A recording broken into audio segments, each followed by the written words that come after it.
You have a knife. It is incredibly sharp. You're in the kitchen and you're dicing up stuff. You are in the now because you have a sharp knife and you're working on things. But when do you typically maybe have an accident?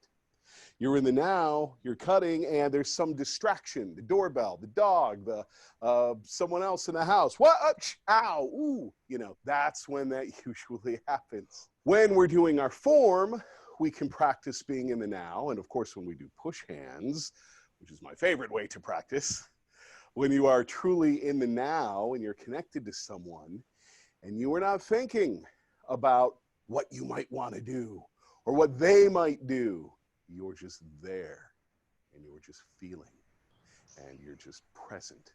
So anything that does happen is then in the now and you're right there with it. One thing that I find really helps me to stay in the now, because where I am, there's a lot of things going on around now, is if I focus on my breathing, coordinated with my movement, I'm not thinking about what I'm going to do. I'm thinking about right now, is everything coordinated? I agree with you, Jim. And what I was noticing in this particular time is that, so I'm concentrating on my breath and coordinating with the movement, but being so much in the now, I don't necessarily time it. Like previously, I was sort of trying to make sure I got the end of my breath at the end of the movement.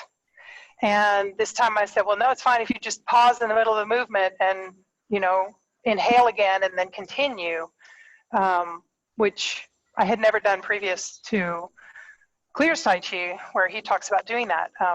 So I was really glad to know that I could be enough in the now that, you know, my breath could end.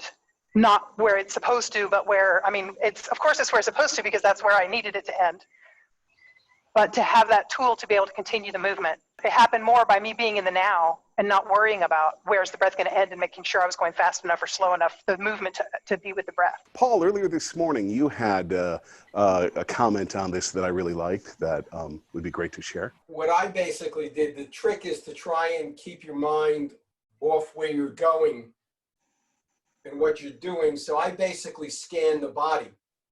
Oh, yes, that's what it was. Looking for tension and looking for blockages and just kind of feeling how smooth it feels.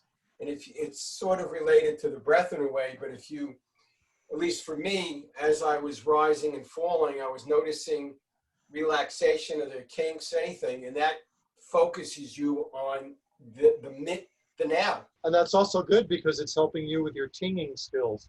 Yes, absolutely. Nice how it all ties together. I like Great. that.